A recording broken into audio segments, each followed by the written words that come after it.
아멘. 에스더 찬양대 찬양 감사합니다. 하나님께서 받으신 줄로 믿습니다. 아기의 울음소리가 들리고 있습니다. 아기가 배가 고파서 서글프게 울고 있습니다.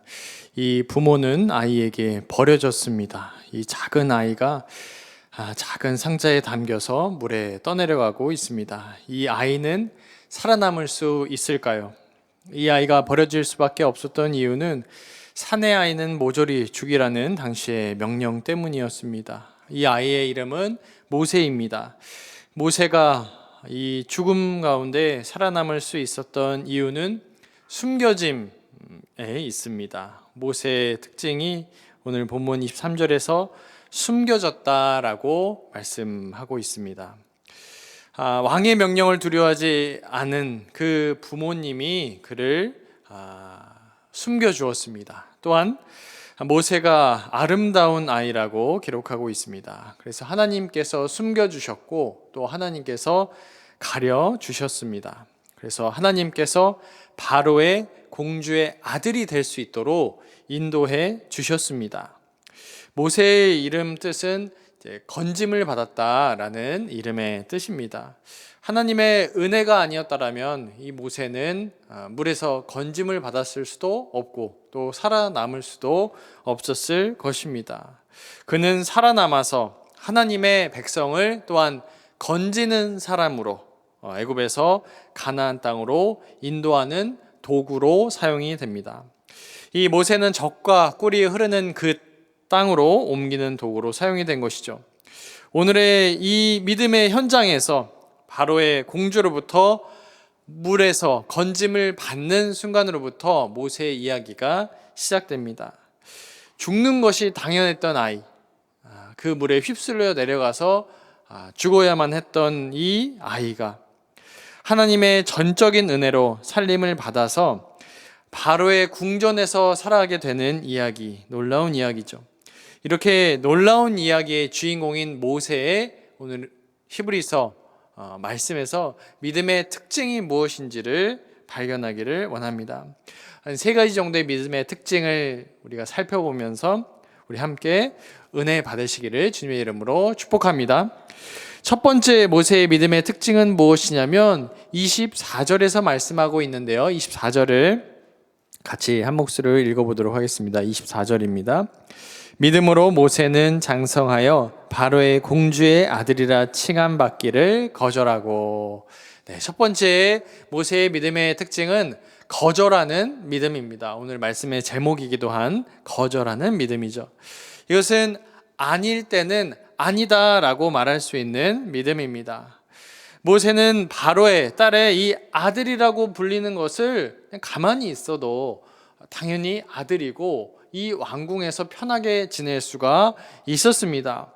그 궁전에서 생활도 하고 학문을 배우고 그 사람들과 같은 모양으로 살아갈 수가 있죠. 그래서 그곳에서 영향력을 발휘하면서 살아가는 것이 당연하다라는 것입니다. 그러나 모세는 바로의 딸의 아들이라는 것을 그 칭호를 거절하였습니다. 그 이유를 25절에서 말씀하고 있는데요. 25절도 같이 읽어보겠습니다. 도리어 하나님의 백성과 함께 고난받기를 잠시 죄악의 낙을 누리는 것보다 더 좋아하고, 그는 덧없는 죄악의 즐거움을 이제 누리지 않았습니다. 오히려 하나님의 백성과 함께 학대받기를, 고난받기를 선택합니다. 모세가 거절한 애굽의 지위를 성경에서는 덧없는 죄악의 즐거움이다 말씀합니다.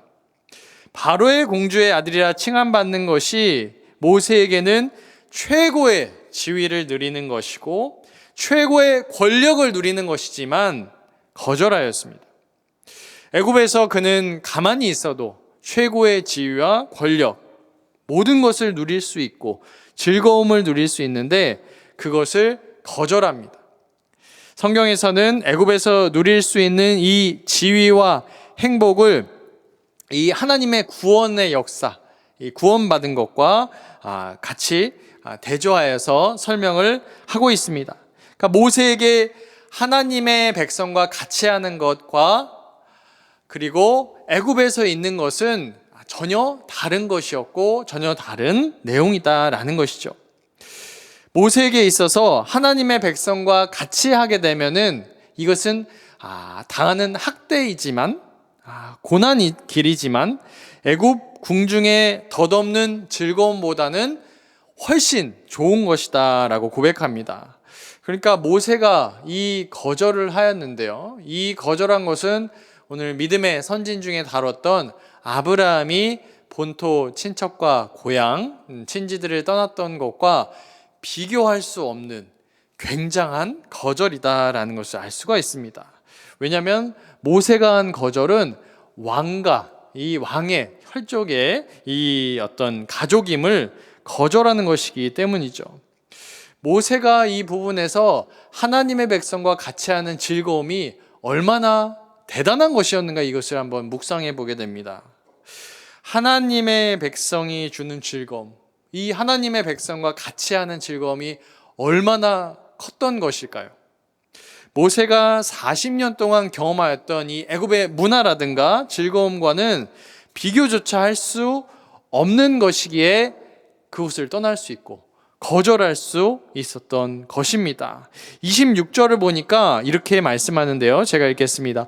그리스도를 위하여 받는 수모를 애굽의 모든 보화보다 더 큰 재물로 여겼으니 이는 상주심을 바라봄이라. 아멘. 모세가 하나님의 백성과 경험하는 이 수모를 이 땅에서 우리가 누릴 수 있는 어떠한 은금보다도 더욱더 가치 있는 것으로 여겼습니다. 모세가 하나님의 백성과 함께 학대받는 것, 이것을 그리스도의 수치다, 그러니까 예수님이 수치당하신 것과 같은 것으로 이 성경 기자는 말씀하고 있습니다. 그리고 이 수모를 견딜 수 있었던 이유는 하늘의 상급, 하늘에 쌓이고 있는 그 상급을 보았다라고 말씀합니다. 모세는 무엇을 바라봤습니까? 모세는 다른 기쁨, 다른 보화를 바라봅니다. 애굽에서 누릴 수 있는 보화는 우리가 눈으로 보이는 실제 돈이겠죠. 실제 보화이고 실제 영광이고 실제 보이는 세상에서 누릴 수 있는 모든 것을 말씀하는 것입니다. 그런데 그것보다 눈에 실제로 보이는 보화보다도 모세가 본 이것은 하나님의 백성과 누리는 행복, 또 하나님의 백성과 누리는 행복과 동시에 하늘에 쌓이고 있는 그 상급을 보았다라는 것입니다. 모세는 이미 40년간 이 애굽 땅에서 살아가면서 모든 부귀 영화를 이미 누렸습니다. 그러니까 하나님과의 백성과의 함께 살면서의 이 기쁨은 땅 위의 부귀 영화를 그가 누리기를 원했다라면 애굽 그 왕궁을 떠나지 않았을 것입니다. 모세가 거절할 수 있는 이유, 그 딸의 아들인 것을 모세가 거절할 수 있었던 이유는 더 큰 기쁨과 더 큰 좋은 것이 있었음을 알고 있었음을 우리가 알게 됩니다. 그러므로 돈과 쾌락, 즐거움을 우리가 거절하고 또 다른 것에 우리의 시선을 두어야 된다라고 성경은 말씀합니다. 우리 사랑하는 성도님들께서는 이러한 세상의 쾌락과 돈과 눈에 보이는 것들에서 보이지 않는 것들로 마음을 바꾸시고 시선이 바뀐 경험이 있으십니까? 하나님께 주시는 영혼 구원의 기쁨, 또 하나님이 주시는 공동체에서의 교제의 기쁨을 누리고자 돈이나 이익이나 여러 가지 누릴 수 있는 것들을 포기한 경험이 있으실까요? 사랑방 모임과 성도의 교제가 대표적인 예일 것입니다. 말씀을 연구하고 또 같이 말씀을 나누고 또 그 공간에서의 은혜를 나누는 것이 세상에서는 전혀 존재하지 않는 모임입니다. 거룩한 백성들이 같이 교제하고 또 삶으로 말씀으로 살아간 은혜를 나누는 것이 세상에서 알 수 없는 은혜의 내용들, 기쁨의 내용들, 이 하나님의 백성들과 같이 거하는 그러한 행복의 자리인 줄로 믿으시기를 축복합니다. 성경에서는 예수님이 이 땅에 태어나셨을 때, 그리고 이 땅에서 살아가셨을 때, 그리고 예수님을 만난 사람들, 그 삶의 자리가 기쁨의 자리였다라고 말씀합니다. 왜냐하면 예수님이 가시는 길에서 만난 사람들이 죄와 사망의 길에서 돌이켜서 생명을 발견하였기 때문입니다. 질병과 사망의 죄로 인한 고통에서 예수님께서 자유를 허락하신 것이죠.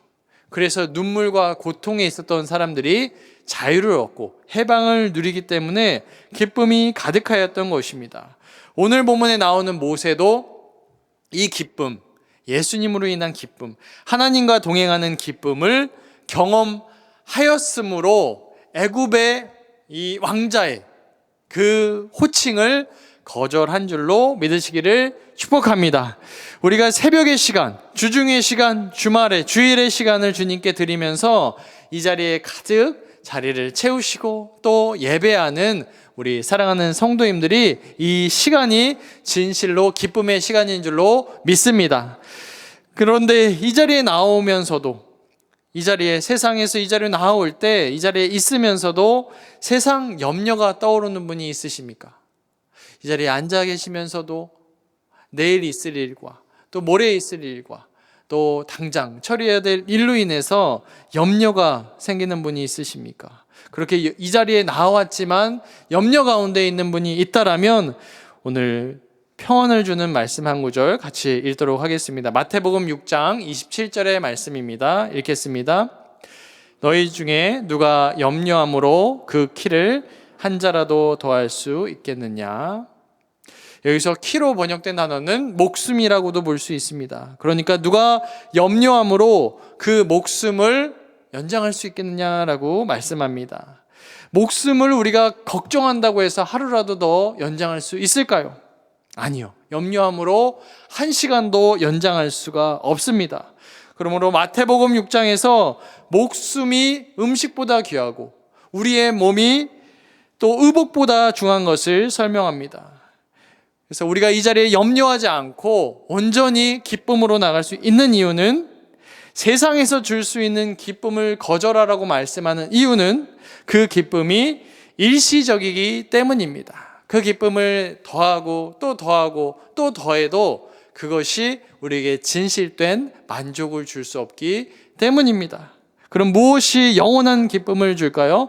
하나님과 함께 교제하는 기쁨이 영원하다라는 것을 믿습니다. 모세가 40년 동안 경험한 그 덧없는 기쁨, 세상이 주는 기쁨은 영원하지 않기 때문에 모세가 하나님과의 백성과 누리는 기쁨, 그것을 택하려고 그 왕자의 칭호를 거절할 수 있는 믿음을 가졌다라는 것입니다. 이 모세가 발견한 하나님과 교제하는 기쁨, 하나님의 백성된 기쁨을 날마다 누리시기를 주님의 이름으로 축복합니다. 두 번째는 27절의 말씀인데요. 두 번째 27절의 말씀 같이 읽겠습니다. 믿음으로 애굽을 떠나 왕의 노함을 무서워하지 아니하고 곧 보이지 아니하는 자를 보는 것 같이 하여 참았으며. 아멘. 모세의 믿음의 특징 두 번째는 두려워하지 않는 믿음입니다. 두려워하지 않는 믿음입니다. 광야로 떠날 때 그는 두려워하지 않고 광야로 갔습니다. 그의 부모님도 모세를 바로 죽이려고 할 수 있지만 바로 죽이지 않았습니다. 3개월간 숨겼는데요. 이때 23절에 보니까 바로를 두려워하지 않고라고 말합니다. 왕의 명령을 두려워하지 않았다라는 것입니다. 23절에 모세도 왕의 분노를 두려워하지 않았습니다. 이것은 보이지 않는 분을 더 두려워하였기 때문에 그렇습니다. 모세의 믿음의 특징은 보이지 않는 분을 보이는 것처럼 두려워한 믿음입니다. 보이지 않는 분을 보는 이 믿음이 중요한 이유는 앞으로에 닥치는 환난을 인내할 수 있기 때문입니다. 하나님의 자녀의 특징은 이 믿음이 있는 자들의 특징인데 사람과 환경에 이 보이는 것을 두려워하지 않고 보이지 않는 분을 두려워한다라는 것입니다.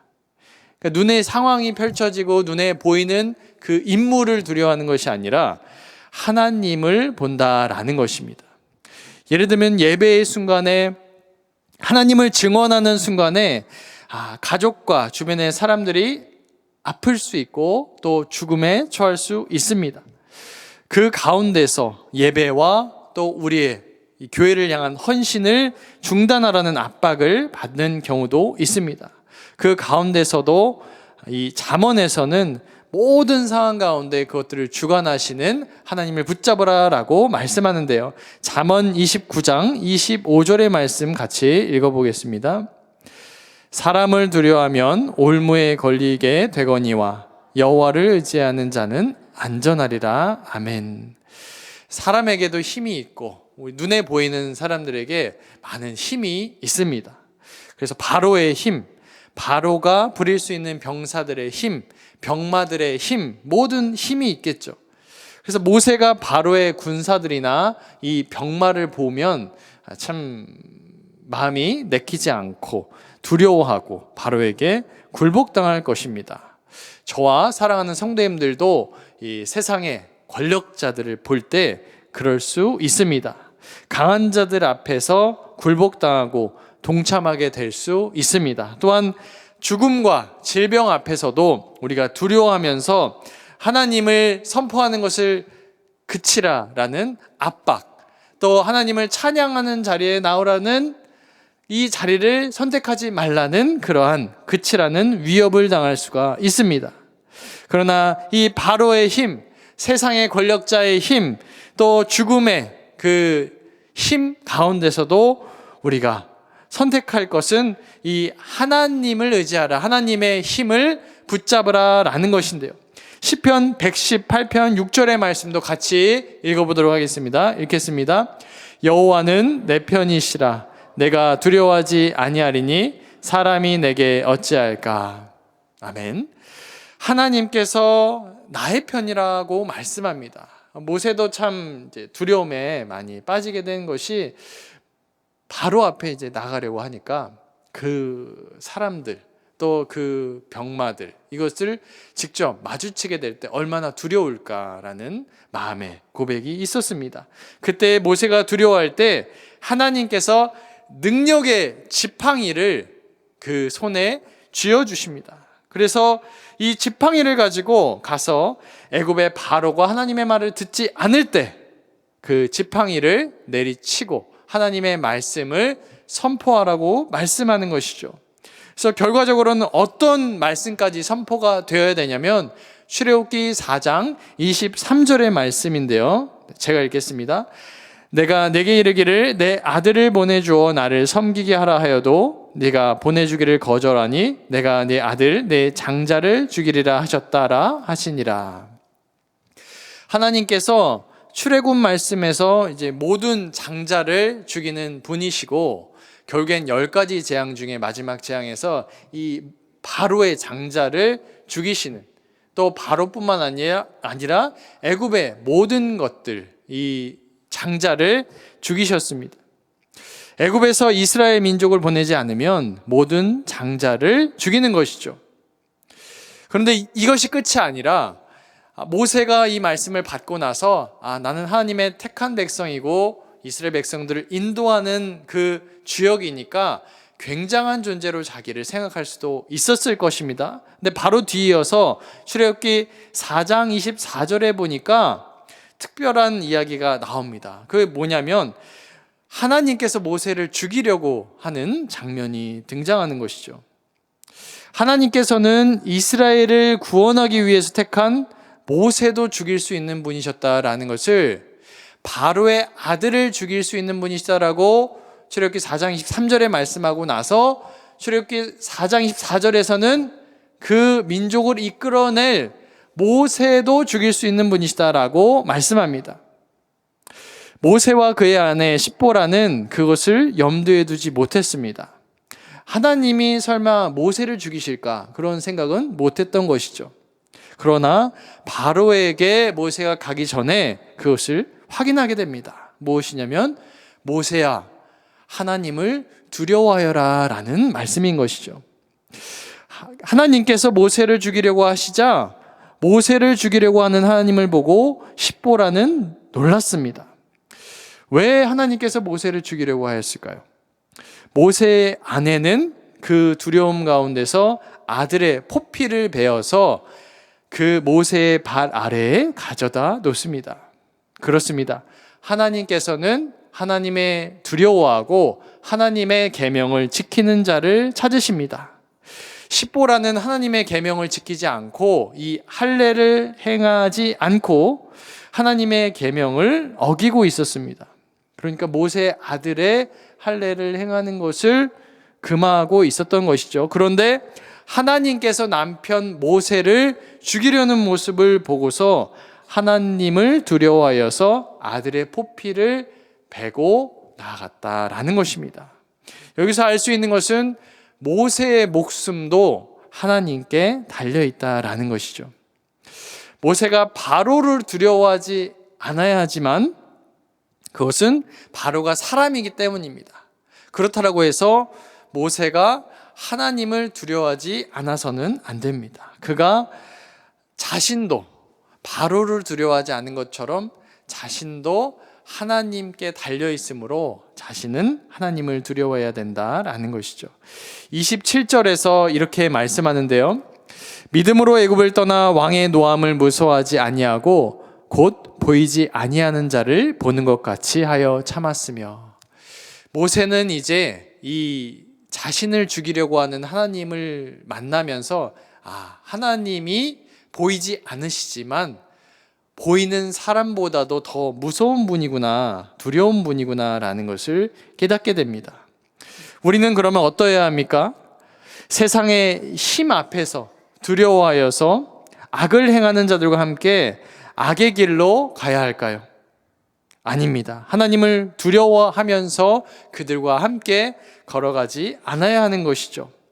우리가 보이는 자들을 두려워한다라면 보이는 자들의 압력에 휩싸여서 같은 죄악의 길을 걸어가겠지만 보이지 않는 하나님을 두려워한다라면 그 길을 걸어가지 않을 수 있을 것입니다. 시편 1편 1절의 말씀 같이 읽어보도록 하겠습니다. 복 있는 사람은 악인들의 꾀를 따르지 아니하며 죄인들의 길에 서지 아니하며 오만한 자들의 자리에 앉지 아니하고. 아멘.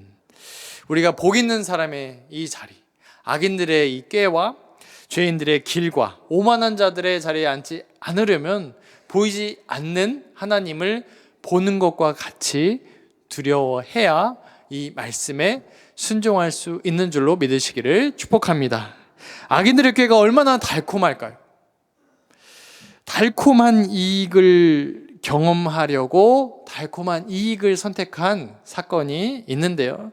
조금 지난 이야기지만 2018년도에 한 증권사에서 직원의 보유하고 있는 우리 사주에 대한 이제 배당 과정에서 배당금 대신에 배당금에 해당하는 단위의 주식을 주는 사건이 있었습니다. 이때 해당 회사, 증권회사의 직원이 주식을 바로 매도를 하여가지고 차액을 거머쥔 일이 발생했습니다.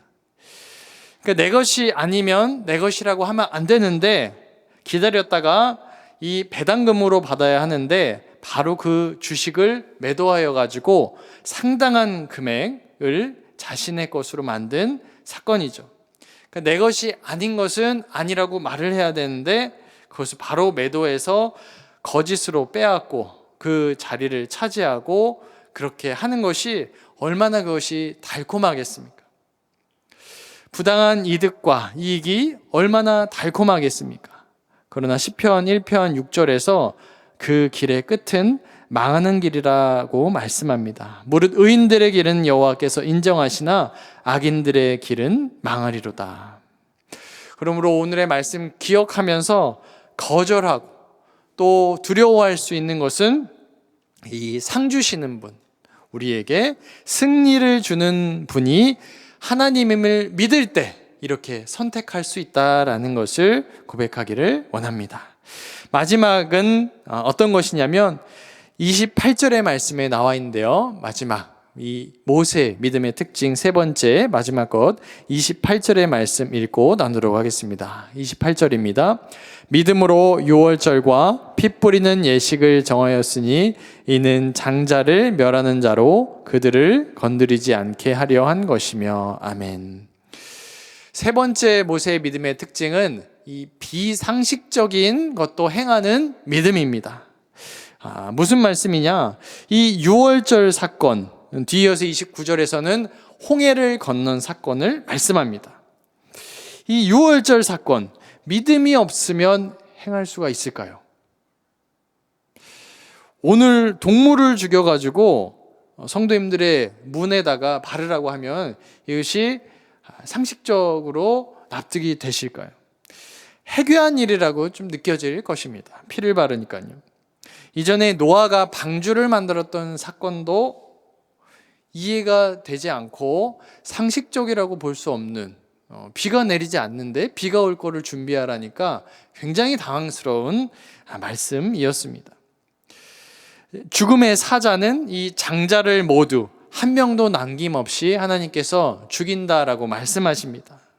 죽음의 사자가 지나가는 방법이 이해하기는 어렵지만 피를 발라라라고 말씀합니다. 죽음의 사자가 장자를 죽이는 것도 이해가 안 될 수도 있고요. 또 피를 바르는 것도 이해가 안 될 수가 있습니다. 29절에서 홍해를 건너는 것은 더욱더 큰 믿음이 필요합니다. 피를 문에 바르는 것보다 더 큰 행동이 필요하죠.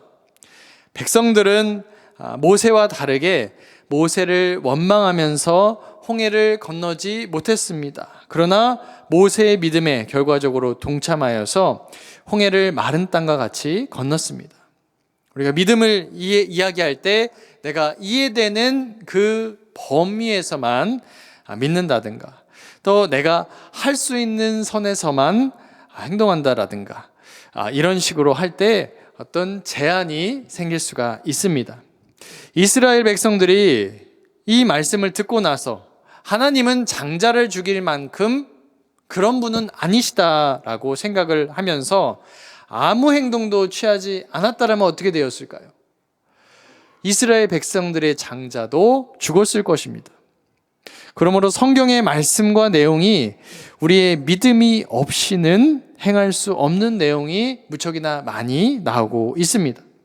그것은 이해가 되거나 또 성도님들이 살아온 환경이나 상식과 공동체의 관습과 일치하지 않을 수도 있습니다. 이해가 안 되는 경우에도 해야 되는 상황도 발생할 수 있습니다. 홍해 앞을 건너가는 순간에도 사실 이해가 되지 않는 사람들이 있었을 것입니다. 세례를 받는 것도 그러하죠. 세례를 받는 것도 우리가 침례로 하는 경우에 물에 깊숙이 들어갔다가 나오는 그러한 과정들도 이해가 안 되는 경우도 있을 수 있습니다. 그러나 그것의 의미가 죄에 대해서 죽고 의에 대해서 사는 것이다 라고 또 말씀합니다.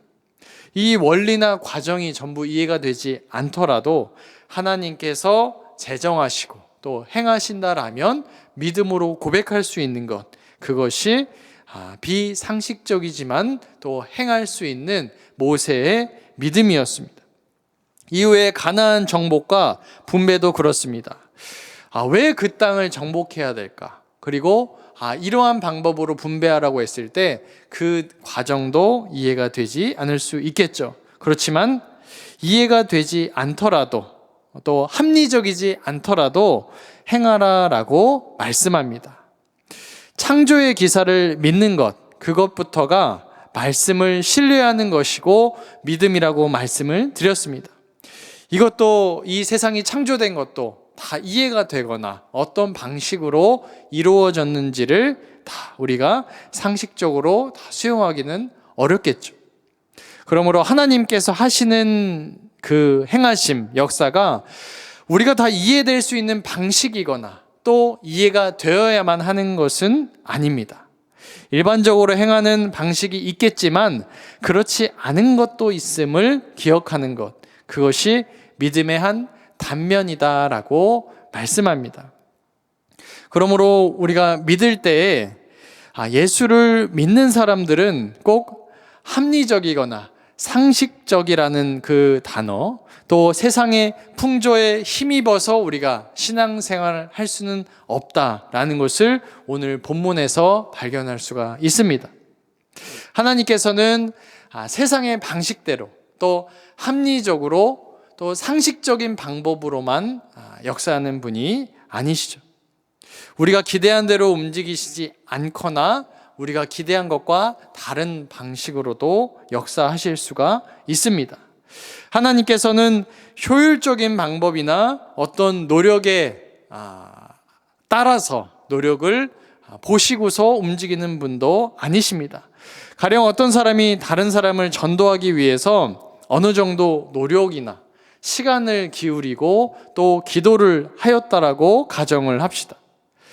어떤 사람이 전도를 하려고 노력을 하고 또 기도를 하였기 때문에 반드시 하나님께서 그 사람을 교회로 불러주셔야만 할까요? 그렇지는 않습니다. 하나님이 그 방법 때문이 아니라 다른 방법으로도 역사하실 수 있고 다양한 환경과 다양한 방법으로도 역사하실 수 있습니다.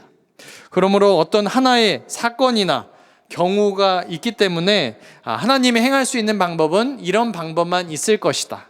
또 이러한 방법만이 유일한 방법으로 하나님이 행할 수 있을 것이다 라고 단정짓거나 하시는 일을 제한하거나 하게 된다라면 우리가 하나님의 일을 제한하게 되는 것이다 라는 말씀입니다. 예수님이 행하신 십자가 사건도 합리적이거나 효율적인 방법으로 행하신 일은 아닙니다. 예수님이 행하신 십자가 사건은 한없는 사랑의 선택이었고 또 이해될 수조차 없는 사랑입니다.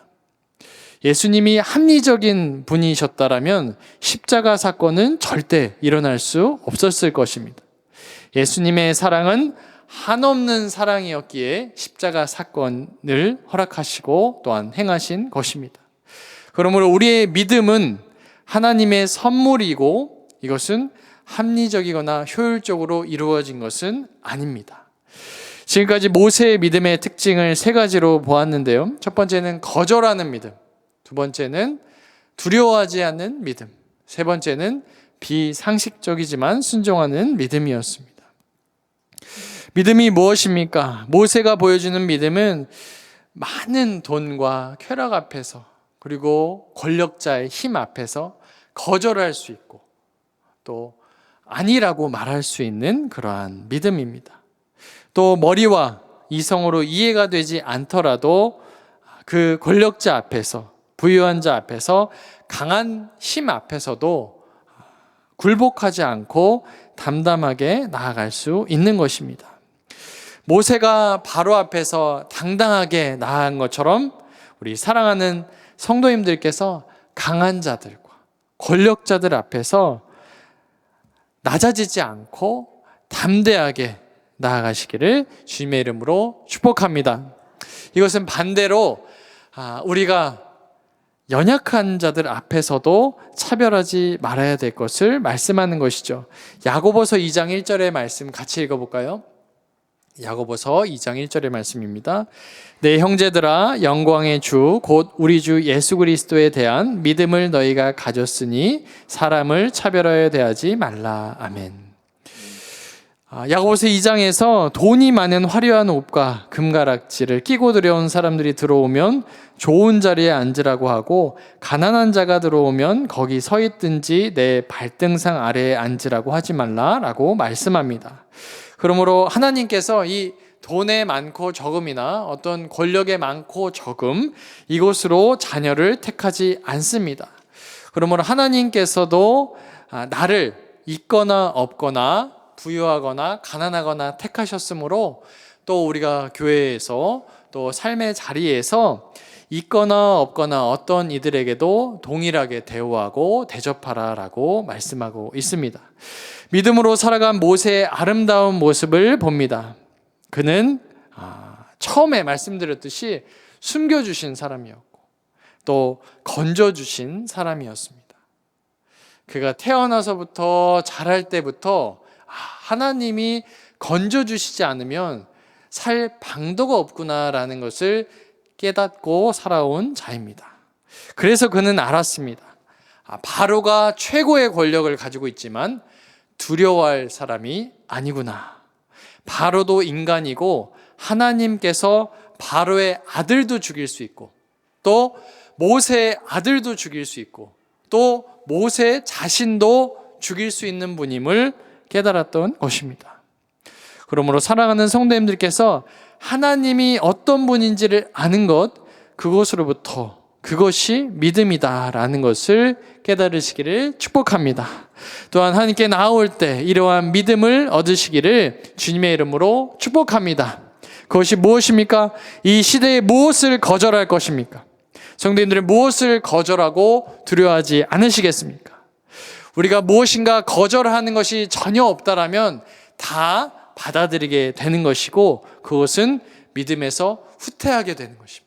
그러므로 거절할 것은 거절하라 라고 성경에서 말씀하고 있습니다. 사람을 두려워하지 않고 하나님을 두려워해야지만 거절을 할 수가 있습니다. 그러므로 세상의 기쁨, 쾌락, 세상에 줄 수 있는 많은 것들로부터 거절할 수 있는 용기를 가지시기를 주님의 이름으로 축복합니다. 그런 용기를 가지시고 하나님을 택하시고 이 좌우 앞뒤에 있는 성도님들과 그 축복을 누리시기를 축복합니다. 마지막으로 디도서 2장 12절과 13절을 같이 읽도록 하겠습니다. 디도서 2장 12절과 3절입니다. 시작. 우리를 양육하시되 경건하지 않은 것과 이 세상 정욕을 다 버리고 신중함과 의로움과 경건함으로 이 세상에 살고 복스러운 소망과 우리의 크신 하나님 구주 예수 그리스도의 영광이 나타나심을 기다리게 하셨으니 아멘. 세상의 쾌락을 거절하시고 또 세상의 권력자들에게 같이 편승하라는 그 압력을 거절하시고 마지막으로 합리적인 틀 안에 하나님을 가두려는 그 모습을 거절하시고 세상 속에서 주님 붙잡고 아니라고 거절하며 하나님을 두려워하시는 믿음 가지시기를 주님의 이름으로 축원합니다. 기도하겠습니다. 이 세상에 많은 소리들이 있습니다. 우리의 많은 소리들이 우리의 마음을 빼앗으려고 하고 있습니다. 이 소리들로부터 우리의 마음과 생각을 지킬 수 있도록 거절할 수 있도록 인도하여 주시옵소서. 세상이 우리를 두려움으로 몰아넣고 있습니다. 많은 눈에 보이는 권력자들과 많은 보이는 것들로 우리가 하나님을 두려워하는 것이 아니라 사랑과 보이는 것을 두려워하게 만듭니다. 하나님 불쌍히 여겨주셔서 하나님만을 두려워하며 생과 사의 주관자 되심을 고백하게 하여 주시옵소서. 하나님 세상의 합리적인 것과 효율적인 것으로 우리 교회의 모습을 망가뜨리며 우리의 믿음을 훼손하고 있습니다. 하나님 우리가 합리적이지 않아도 효율적이지 않아도 우리가 하나님의 섭리를 인정하며 하나님께서 하실 일을 기대하며 하나님께 엎드려서 하나님 경배하기를 원하오며 모든 말씀 예수 그리스도의 이름으로 기도드립니다. 아멘.